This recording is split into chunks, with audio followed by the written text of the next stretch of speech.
On this episode of MythBusters, Bring in the next baby. There you go. the team selects 6 of your ideas. Strong like bull.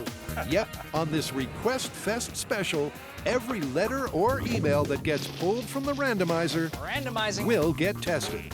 And the myths to emerge will involve fuel bills, thrills, and spills. The results from this are extremely surprising. There'll be freezing We're at the MythBusters lab. and sneezing, I look like a vampire. tuxedos and tantrums. So cover your mouth, buckle up, and find out if Lady Luck has picked you. All right, it's party time.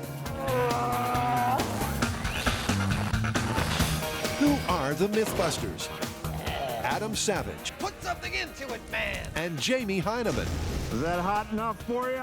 Between them, more than 30 years of special effects experience. Joining them, Grant Imahara. I'm alive! Carrie Byron That is messed up! and Tori Belleci. Let's torch this thing! They don't just tell the myths, they put them to the test.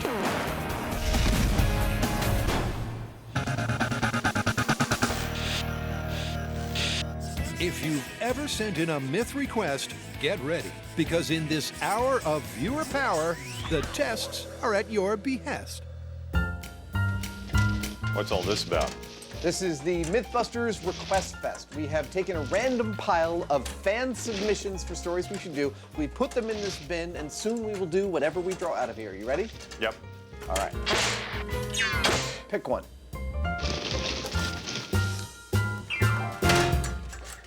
What does it say?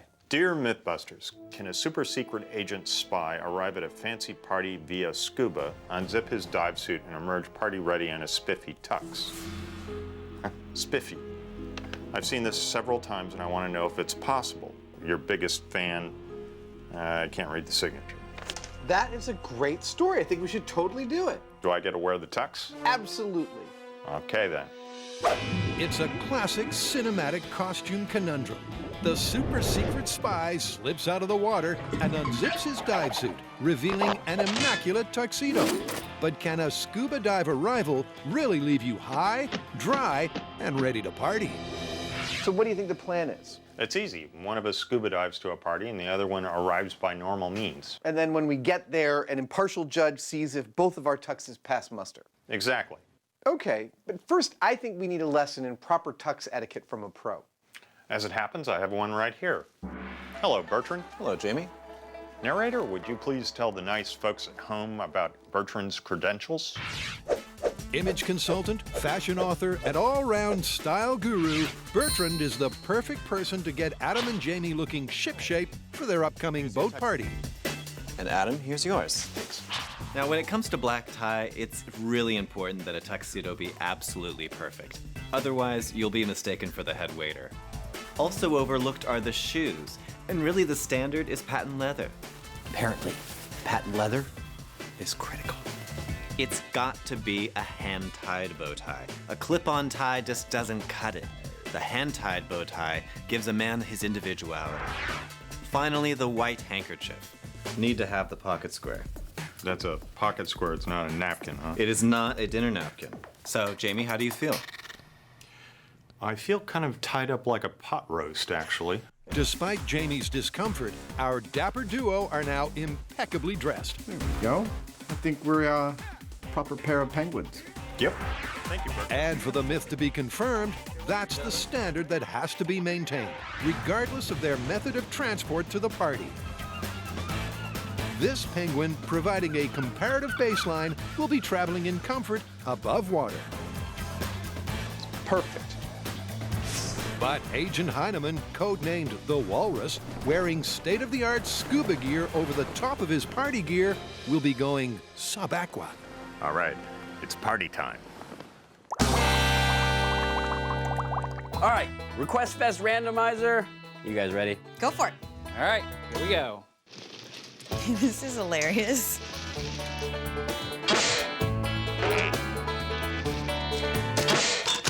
Okay, this letter says, "Hey guys, I heard that if your car tires are slightly deflated, only by a few PSI, your fuel efficiency could tail off massively. I drive a lot, so I'd really like to know if that's true. Yeah, we get this one a lot, but you know, that's only half the story. Yes, there are some people that say if you have lower pressure, you get lower mileage. But there are other people who say if you overinflate, you get better mileage. A fuel efficiency myth, I love it. Everybody loves to save money. It seems that where saving a cent in the car is concerned, our carbon footprint conscious audience have a never-ending supply of fuel efficiency myths. In the team's latest quest to satisfy your requests, they'll be finding out if underinflated tires really do inflate your fuel bill. All right, well, why don't we do this? We'll take a car, we bypass the fuel tank, we'll install our own fuel cell, one that we can remove and weigh so that way we know exactly how much fuel we're using during these tests. Sounds great. And then we do 3 tests. Obviously, we start with the control at the right pressure, and then we move on to underpressured and overpressured. And this being MythBusters, we're gonna have to try super low pressure and super high pressure. Oh, yeah. So to test the randomly selected viewer request, the team demobbed to a remote location where the designated driver is Karen. Man, it's a good thing we're doing this experiment out here, especially with your driving. Yeah, nothing but cows. Nothing for me to hit. We've come to this abandoned naval base so we can test our tire pressure fuel efficiency myth. We're going to lay out a track, drive it 5 different times, exactly the same, with 5 different tire pressures, and see if tire pressure really does have an effect on your fuel efficiency. Now, when we get down to actually driving the car, we can't just go crazy out there. We have to have a very specific route. We have to drive the same route every time at the same speed in the exact same way. And what's more, the weight of the car cannot change between tests. That's the only way we'll be able to compare our results. Okay, this is fuel efficiency, tire pressure. We're going to start out with our control test, 35 PSI, which is the manufacturer's recommended pressure. All right, let's get to driving. Okay. In charge of making sure Carrie adheres to the meticulously planned course is backseat driver Imahara. All right, stop sign coming up. You're going to stop and hold for 10 seconds. Each of the requisite stops and periods of acceleration are carefully timed to ensure consistency between the runs. And with the control complete, the guys whip out the fuel cell, weigh it, and crunch the crucial numbers. All right, so that is 8,916 grams. Okay, well, let's take it down to 10 PSI and do the test again. The next 2 tests will be at the extreme ends of the tire pressure spectrum. Okay, here we go. Underinflated at 10 PSI, the handling is adversely affected.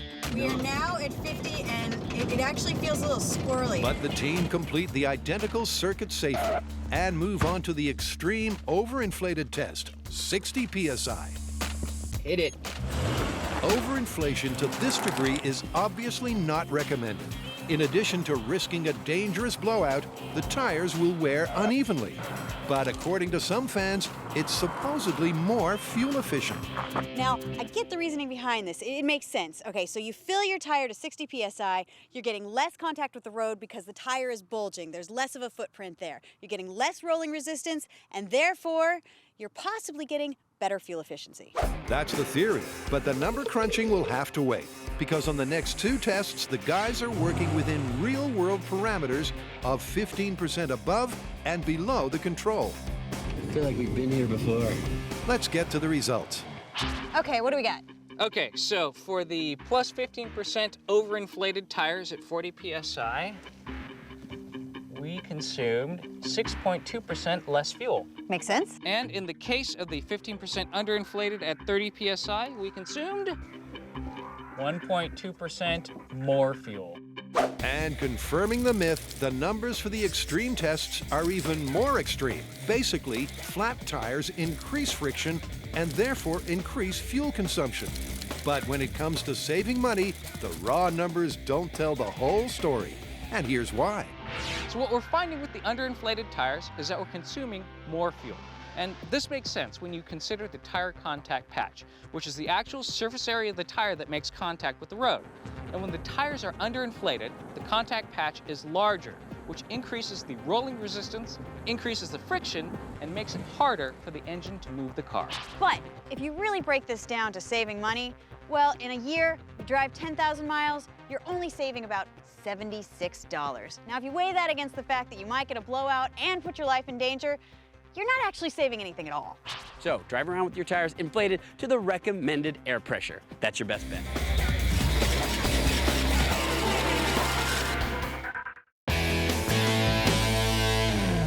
This is the fan-inspired Request Fest special. And Agent Hyneman, wearing his tuxedo underneath his dive suit, is on his way to gate crash a boat party. Let's recap. The myth is that a secret agent could scuba dive to a formal party in a tuxedo. That's right, wearing a tuxedo under the water, arrive, take off his scuba gear, and attract no attention at all. No one would be any the wiser. So, in order to test this, I'm the control. I am here on this boat, having dressed myself above decks, while James Franklin Hyneman, the secret agent, is currently scuba diving here under the water. When he arrives, he'll take off his gear, and we will have both of our tuxes assessed to see if they pass muster. Any minute now. And the challenge Jamie's facing is a spy-worthy 40-minute swim at a maximum depth of 60 feet, covering almost a mile. A tough task for an unrumpled tux. One Adam thinks is beyond Jamie. Well, Mr. Hyneman has 5,000 some odd dives under his belt. I will wager this is a first for him, and I will further wager that it's not going to work very well. I think he's going to come out of the water, and his tux is going to look like not only did he spend 3 days in the rain in it, but he slept in it every single night. Right on cue, our man of action surfaces and slips out of his dive suit. And incredibly, the initial impression is Agent Hyneman is not just completely dry in terms of seawater and sweat, but unflustered and suitably dapper. Mighty respectable. I'm blown away. Your suit looks fantastic. I gotta say, this story falls into the realm of the "Are elephants afraid of mice" category. I thought we'd throw Jamie in some scuba gear, throw him underwater, and he'd come up and we'd laugh about how horrifying his tuxedo looked. But honestly, he looks fantastic. He's not only dry as a bone, but I have a hard time finding anything wrong with this entire getup. But the final decision is down to the keen eye of our style guy. All right, well then the million-dollar question is, would Jamie pass muster at a formal gathering? I would say absolutely. Absolutely. Confirmed it is. Nicely done, Agent Hyneman. Thank you, Bertrand. You're very welcome. All right, let's crash a party. Absolutely. Well, the dry suit did its job. It kept me dry. In fact, I'm a little too dry right now. I think I'll go have a martini. To science. To science.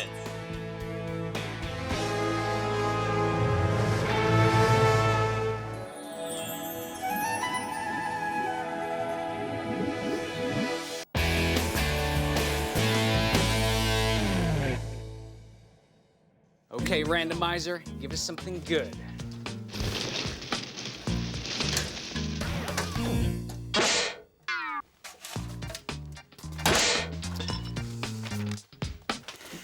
Okay. Hi guys, in the past you've done shows about whether certain everyday items are bulletproof or not. Well, I've got 3 more for you that I've read about recently. 1, a hair weave. What? 2, a laptop. And 3, a fridge door. Okay, now that is random. Wait. He has also got some links to the relevant newspaper articles. All right, well, why don't we look at those links? We'll collect the ingredients and go out to the gun range. Perfect. This is gonna be fun. Thank you, Tom Kenny of New Hampshire. Yep, thanks to our eagle-eyed viewer, the team will lock, load, and take aim at these 3 separate claims. Will a spray of 9mm rounds really be stopped stone cold by a fridge?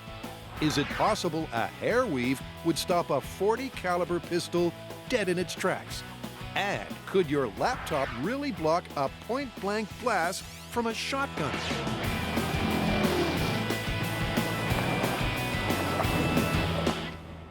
All right, let's start shooting stuff. One of our favorite places to come. And we have all of our targets laid out right here. Laptop cases, wigs, weaves, laptops, and of course, the firepower, a shotgun and a .40 caliber pistol. This should be a fun day. And first to face the firing squad of truth is the laptop. Here's Grant with the setup. First case. Now, the details of this myth are a little sketchy, but what we do know is that it's from 4 or 5 years ago. So we've got a best-selling laptop from 4 or 5 years ago.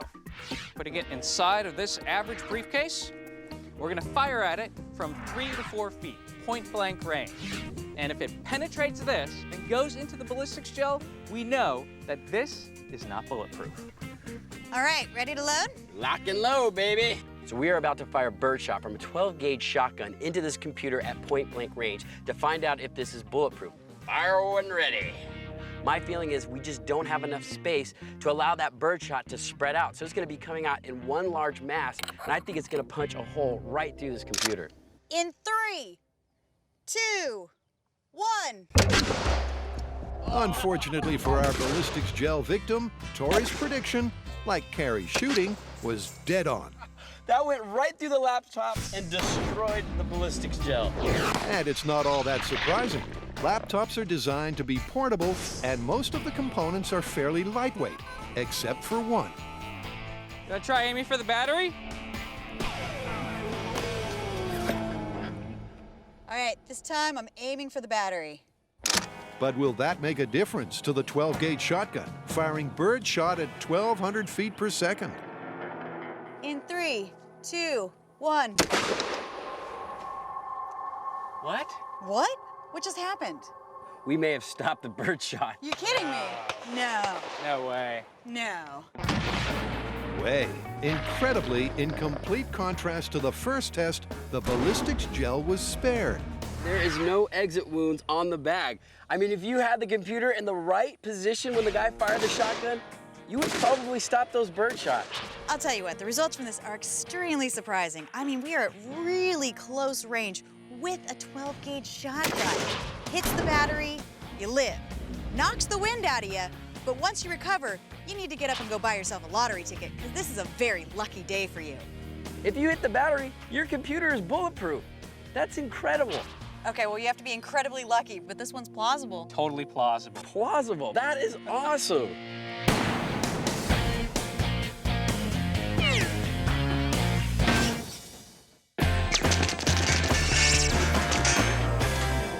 All right, my turn.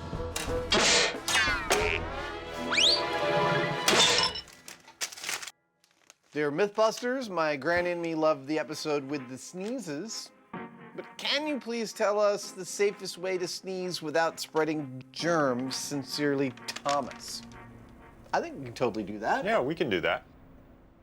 The Mythbusters have sneezed for science before, which made for some rather unpleasant viewing.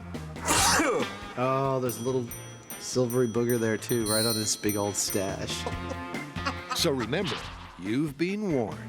Now we're going to be testing some techniques for stopping sneezes from spreading their wares, their germs, their bacteria, and that's what this rig is set up to test.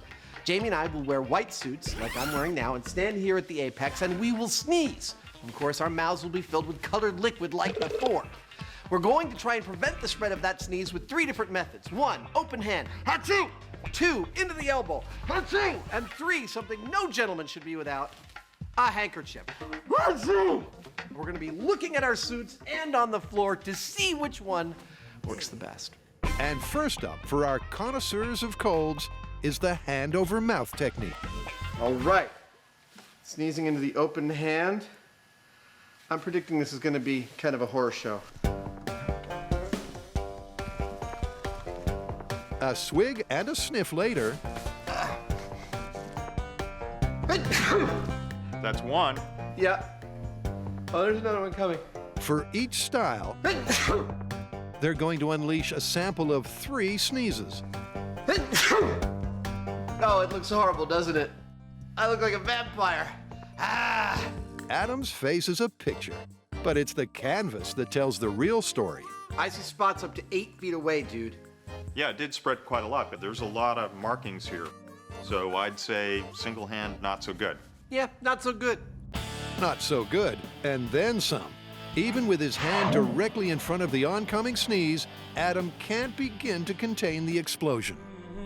Now, I'm pretty clear that sneezing into your hand is meant as a courtesy to those around you to keep from spreading your germs onto them. And as far as I can see, it's quite effective at doing exactly the opposite. I noticed there's almost no red dye on me at all, and crap loads all around me. If I was on a subway, I'm Typhoid Mary. With the hand getting the thumbs down, can the elbow do any better? To find out, it's over to Jamie, and he'll be sneezing in green. Now, we wait for the sneeze to take effect on Jamie's Hoosier nose. Slowly, it irritates the cilia inside. And with the cilia salivating, one down, 2 to go. I think I'm starting to like this stuff. 3 sneezes. Awesome. 3 sneezes later, and the results are very impressive. Yeah, I see only 2 droplets and 1 on your shoe, and let's look at your elbow here. That's totally localized to you, man. And you know what? It's all on my arm and not on my hand, so I'm not as likely to spread it around. Yeah, doubly effective. Hands down, the elbow is a highly effective technique, with virtually the entire sneeze contained on each of Jamie's sneezes. But can the humble hanky do better still? Well, it's back to Adam, and for this final test, he's sneezing in blue.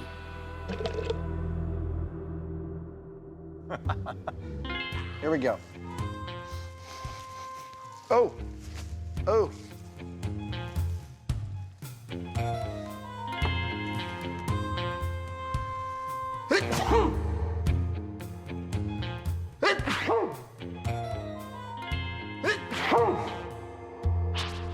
How did we do? I see a tiny, tiny, tiny, tiny, tiny dot of blue there. At first, it seems like the hanky may be victorious, until... I see some on the hanky. And look, it's penetrated all the way to both sides. It's penetrated both sides, and perhaps most damningly, ooh, it's on my hands, ready to spread to the next person whose hand I shake. The sneeze seeped through the hanky, contaminating Adam's hand, making it a pretty poor technique. And it gets worse. Let me make one more thing clear about this hanky I'm holding here. Imagine, achoo, achoo, achoo, you sneeze in it all day long, and you keep on putting it in your pocket, pulling it back out, giving people change from your pocket, handing them your pen, handing them your phone, talking on your phone, spreading germs. Yeah, it's not just a Rorschach test, it's a Petri dish. Although the droplets were contained, the hand exposure means the hanky has hit the skids. So, this flu season, which method are you going to use? The hand, the elbow, or the handkerchief? It's got to be the elbow. I totally agree. It's the elbow. So now you know.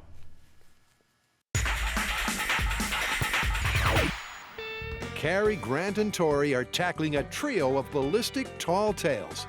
They've already got proof a laptop could be bulletproof. Next, they're tackling the widely reported story that hair extensions could extend your life. We look like a pretty strange family. We are a strange family.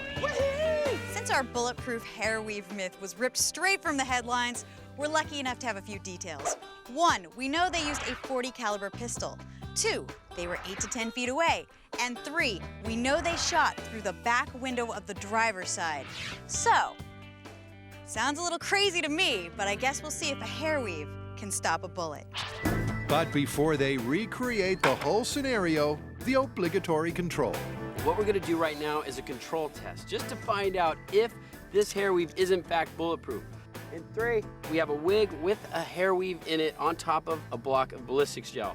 2, I'm gonna fire at it with this .40 caliber. If it passes through that hair weave and into the ballistics gel, that's a lethal shot, and this hair weave is not bulletproof. 1. Wow! Good shot. Whoa, Tori, look at that. You split a bobby pin right down the middle, so not only did you hit weave, you hit a little bit of metal. Well, obviously, as expected, the hair weave had absolutely no bulletproofing ability whatsoever. Yeah, but you gotta remember, there were other variables to this myth. I mean, she was sitting in a car, and that bullet's gonna be passing through a window, maybe a headrest. That's definitely gonna slow the bullet down, maybe enough that when it hits the hair weave, it stops. All right, onto the car. Tori's suggesting the additional layers of protection provided by the headrest and rear windshield could mean that although the weave is not bulletproof on its own, it could act as the last line of defense. But Grant doesn't think it'll make any difference at all. My guess, this is more than enough firepower to make it through a windshield, through a headrest, through a hair weave, and ultimately through the rest of a dummy. Here we go in 3, 2, 1. All right, let's go check it out. Inside the car, it's not long before the all too damning evidence is discovered. Oh, it actually went through her head. It pulled the hair weave through her head. No way! Well, one thing's for sure, hair weave is not bulletproof. Okay, this is amazing. Check out this evidence.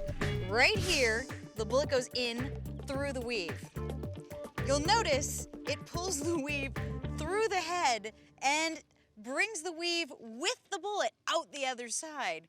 This is very busted. This is not a bulletproof weave. And it went through the back window, the headrest, and then into the weave. It's busted. Clearly, the tempered glass windshield, protective headrest, and hair weave are no match for a round from a .40 caliber handgun. But the woman was shot at and did find the bullet in her weave. So what happened? This myth seemed somewhat suspect to me from the beginning. I mean, if I can ram my finger through the hair weave, a bullet is gonna go through it, especially a direct hit. Now, I'm sure the woman did find a bullet tangled up in her hair. I'm just thinking maybe something else happened. Or maybe a ricochet landed back in her hair weave and she thought that's what saved her. Yep, the likeliest scenario is the bullet ricocheted around inside the car before winding up in the weave of the intended victim. But however it happened, there is only one outcome for the myth. Now, on the surface, it might seem like this could be plausible. I mean, bulletproof vests are made out of a woven material. A hair weave is made out of woven hair. The difference is that a bulletproof vest is woven out of Kevlar, a synthetic material that's much stronger than human hair. At 990 feet per second, a bullet traveling along, we found that it went through not only one, but 2 windshields, 5 inches of hair, and the head. You know what? This one is busted.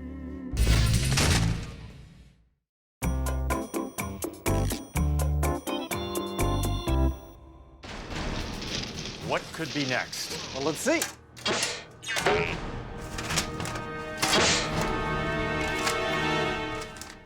Dear Mythbusters, I've often heard people refer to something they think is easy as being like taking candy from a baby. Here's what I want to know. Is it really that easy to take candy from a baby? Regards, Childless in Ohio. I've kind of wondered about that myself. And it's just like you to wonder that.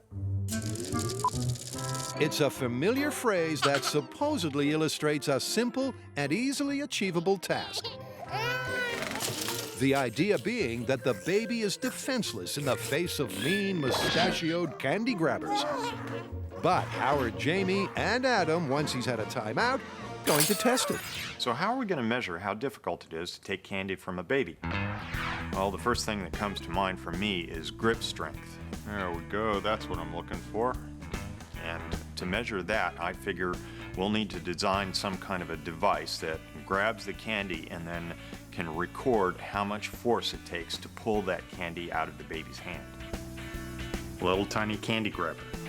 So the guys are going to reduce the myth to a single quantifiable measurement, grip strength.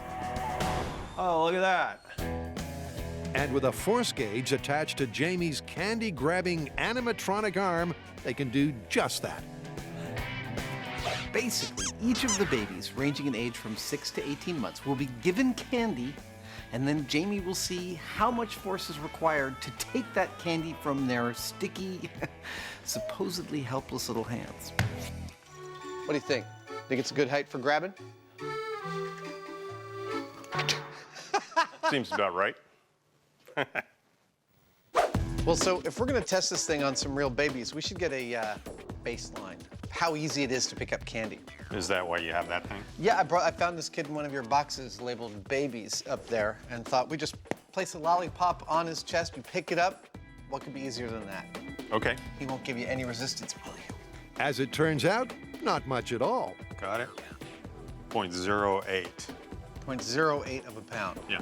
All right, so that's our baseline. That is the easiest possible thing to do just to pick up the lollipop. Yeah. Anything we get more than that is resistance from a nasty little baby. Cue the first baby. Hello? Hi.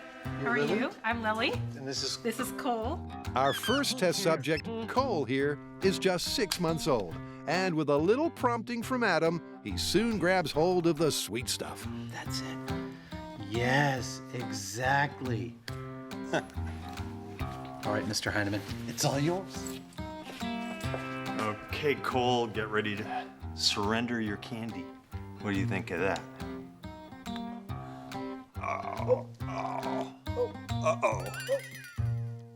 Wow. 3.16 pounds.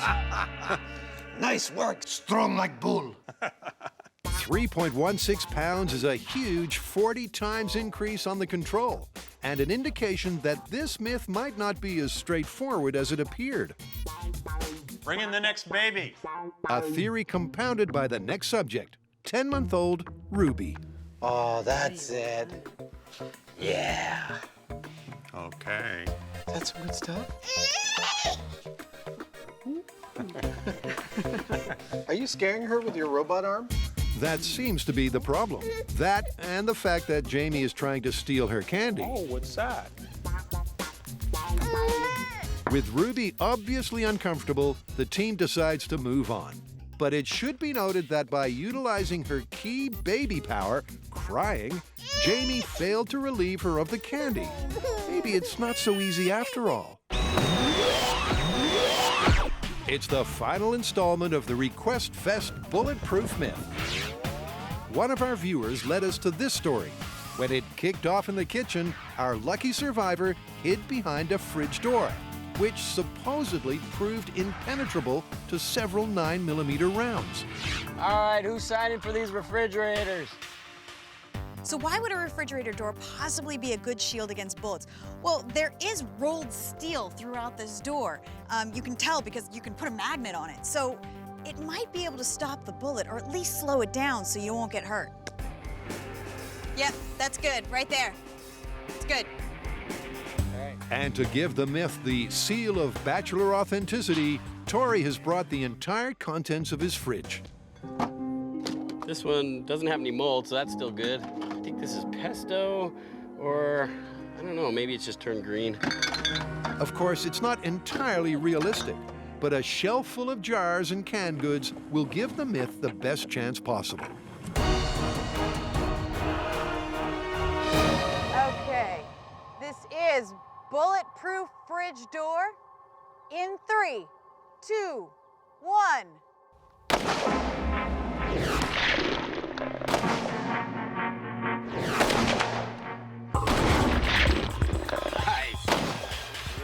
Nice shooting, Tex. Good. Now, I saw stuff flying. I don't know about you guys, but I don't think there's anything bulletproof about that refrigerator. Well, I'm not hiding behind a refrigerator next time I'm in a gunfight, okay? Let's go take a look. check it, yeah. Oh! That's crazy. I would have to say those are lethal shots. Yeah, check this out. Plastic from the door. Now that looks painful. Not just painful, lethal. The ballistics gel is riddled with 9mm rounds, plastic shrapnel, glass shrapnel, and mustard, leaving the myth busted. But the guys aren't giving up just yet. Metal in the door is pretty thin. Is that all there is to this door? Some metal and a little bit of plastic? I think it's just the cover here. Yeah, but you know what? The older fridge might have thicker gauge steel and multiple layers of it. All right, let's move on to the older refrigerator. Yep, they're going old school cool with a fridge from the 50s. This thing is gorgeous. What a shame. But more important than the design aesthetic is its mass. Oh my goodness. This is very, very heavy, which I think is a good sign. Yeah, this thing is solid. So why might this old refrigerator be a good choice for a bulletproof shield? Well, modern refrigerators have thin gauge steel and plastic, but when this was made, they didn't have all that. They had this, steel, and a lot of it. Now we know that this fridge is double walled. You've got at least 2 layers, and hopefully that's fairly thick gauge steel. That's what my money's on. We've added condiments to the door, not because we think it's gonna slow down the bullet, because it looks fabulous on high speed. What we're counting on here is that we have a higher tensile strength of the steel of this door, hoping it's a lot thicker. Now, tensile strength basically just means the ability to stretch or bend without fracturing. So I'm thinking this door is gonna have a lot better chance than the refrigerator before. All right, this is old-fashioned refrigerator door versus 9mm. Here we go, in 3, 2, 1.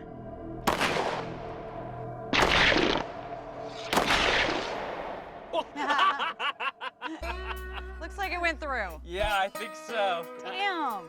Yep, the evidence has cooled the team's optimism. The old-fashioned fridge, like the modern one, has clearly failed on the bulletproof front. Now that is a shot. Look, through the door, through the condiments, and hitting the aluminum bar. These doors are not stopping these bullets. Those were 9mm rounds. I mean, they weren't even magnets, and they still passed right through. I thought we had some hope here, but this is all busted. Gotta say it's busted. Totally busted. We ruined a fridge for nothing.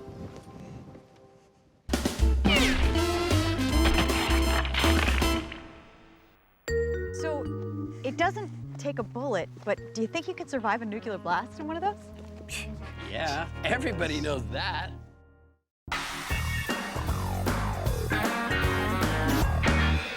It's your turn. All right, spin it up. All right, randomizing. Okay.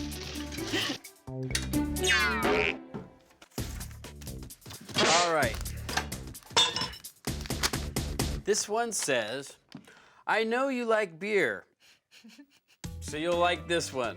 I've seen a video of a guy taking a beer bottle out of a freezer, and the beer is in liquid form. He bangs it on a countertop, and the beer instantly freezes. Is this true? If so, what's going on? I've definitely heard this one. All right, well, let's get some beer in a freezer and go for it. There are a number of instant beer freeze viral videos doing the cyberspace rounds. And supposedly, if you leave a bottle of beer in the freezer for a while, then give it a short, sharp shock, hey presto, you get an instant frozen beer. It's a challenge the guys can't resist. We're at the MythBusters lab. To test the internet instant frozen beer myth, first we're going to need Beer. And furthermore, it has to be in a glass container and at the right temperature. And then we'll take the bottles of beer, stick them in the freezer for different amounts of time to see exactly how long it takes to get an instant beer freeze. With varying reports on the duration and temperature required for successful insta-freezing, the guys are covering their bases. and experiment begins. A little bit of internet research has told us that the butter zone for the super cool instant frozen beer myth is about 2 hours. But since every freezer is different, we're gonna do a little experiment with this one. We have 4 beers in the freezer. We're gonna take them out at different intervals and see if we found the perfect time formula for, boom, frozen beer. With the clock ticking, the team used the time constructively by researching the potential theories behind the myth. So there are a number of different theories as to exactly why this phenomena happens. One of them is that the beer has to be just on the edge of freezing, and by adding kinetic energy in the form of a shock, it causes bubbles to form rapidly, and that takes out just enough temperature to cause the beer to freeze instantly. It's 5 o'clock somewhere in the world. Another theory is supercooling. That is when the beer is in its liquid state, but its temperature is below its freezing temperature. Once the beer is agitated, it disturbs the molecules, creating nucleation sites. That allows ice crystals to form. Those ice crystals have more surfaces for more ice crystals to form, creating a cascading effect that will solidly freeze this beer. Both of those theories depend on the beer being at or below its freezing point, All right, it is time to pull the first beer. which is somewhere around 32 degrees Fahrenheit. Okay, beer number 1, 2 hours. All right, smack it. You ready? Wow, I think you broke the beer. You almost smashed the bottle. All right, should we check the thermal camera? Yeah. Okay, I have 44.1 degrees. That's not even close to being freezing. We gotta leave it in there longer. Okay, next beer. Let's wait for the next interval. With the time-lapse time machine in full effect, it's time for the next test. You guys ready for 2.5 hours? Yep, smack it. Here we go. 1, 2, 3. But the mythical instant beer freeze is proving elusive. Thermal camera is reading 39 degrees. Still not cold enough. And even at 2 hours and 45 minutes, with the beer right at its supposed freezing point, Okay, we're actually at 32 degrees, so this might work. All right, At freezing, right? you ready to smack it? Yeah, let's do it. there's still no sign, which rules out Grant's theory that, on the point of freezing, the formation of bubbles suddenly reduces the temperature and a tipping point is reached. All right, this beer has been in the freezer for 3 hours. Okay, let's see what we got. Okay, 31 degrees. Which is promising, because this will be the first test with a still liquid beer below its freezing point. All right, hit it. Okay, here we go. Ready? Yep. There it goes. Look at how well that works. Instant ice crystal. Instant frozen beer. It works. Look at that. Man, you could really freak some friends out with this one. What a great party trick, right? Yeah, totally. Watching the beer go from liquid to solid is really, really beautiful because it just grows like those little sand crystals that you used to have when you were a kid, and it just fills the bottle up. It's one of those really cool experiments because anybody can do it. You can do it at home. It doesn't need explosives or professionals around. It's just a beer. Yep, it's simple, satisfying, try-at-home science. And Carrie knows why. So it looks like the winning theory here is supercooling. We have the beer at its liquid form, but the temperature is just below freezing. When you agitate the beer, the water molecules are disturbed, ice crystals start to form on nucleation sites, which create more ice crystals, which create more ice crystals, cascading, creating a slushy beer. Well, it works. That's one for the internet. That's cool. Well, does it have to be beer? I wonder if this works with other things. And in a blur of beverage bashing, Carbonated lemonade. the team satisfies its curiosity by trying a whole range of soft drinks. Cool. Guess it doesn't have to be beer. Okay, so we've been through all the combinations, and what we found to get your own instantly frozen beverage is really interesting. Number one, it doesn't have to be beer. It can be a carbonated fruit drink. I want that. That looks delicious. It doesn't even have to be carbonated. It could be a non-carbonated sports drink, and it will still work. It doesn't have to be in a glass container. It can be in a plastic container. Wow. Pretty cool. Now, what we found for all these beverages is they have different individual freezing temperatures. The key is that we're supercooling them. We're getting them to lower than their freezing temperature, which is somewhere around 27 to 34 degrees. If you do that and you hit it, you have instant frozen beverage. So it looks like this one's confirmed for a lot of things. Yeah, as long as the drink is at the right temperature, you hit it with enough force, you'll get an instant freeze. And it doesn't even have to be a beer, and it doesn't have to be in a glass container. That's amazing. So what are we gonna do with all this experimental beer and slushy drink we've got?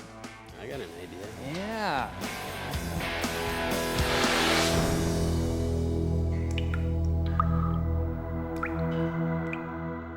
Adam and Jamie are tackling the viewer-requested mini-myth that taking candy from a baby is really as easy as the idiom implies.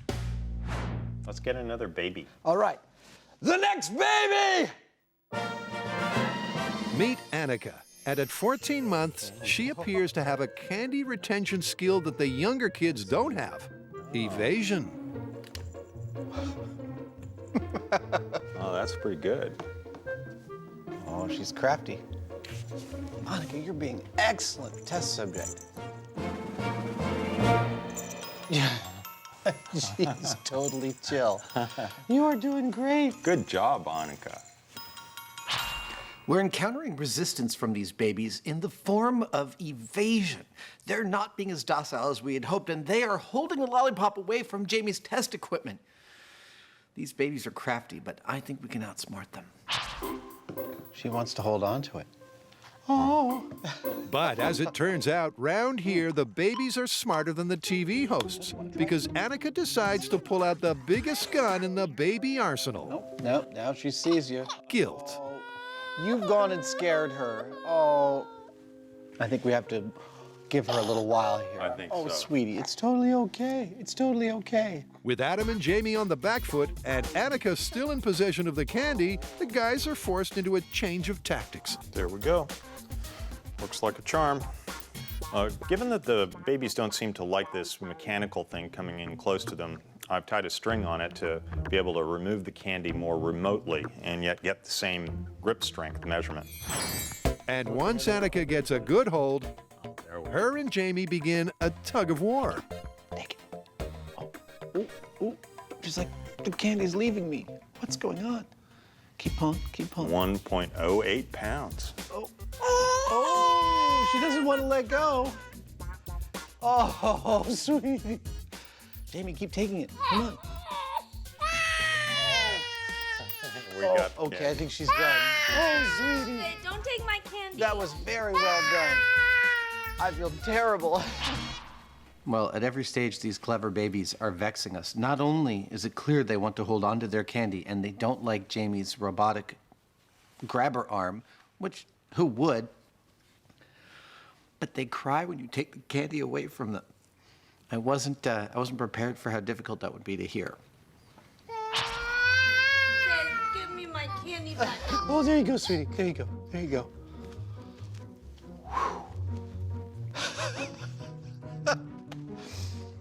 I'm very sorry. So Adam and Jamie were successful with a force reading of 1.08 pounds, but guilt-ridden, which means it's time for the final test. Frankie.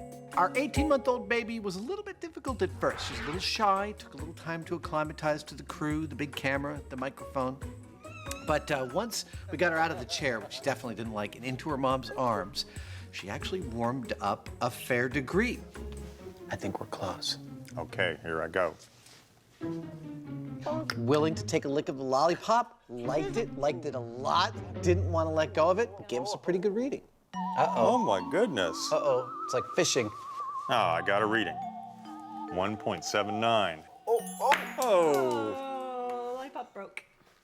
Give you a high five. Awesome. I got a reading. That's a result.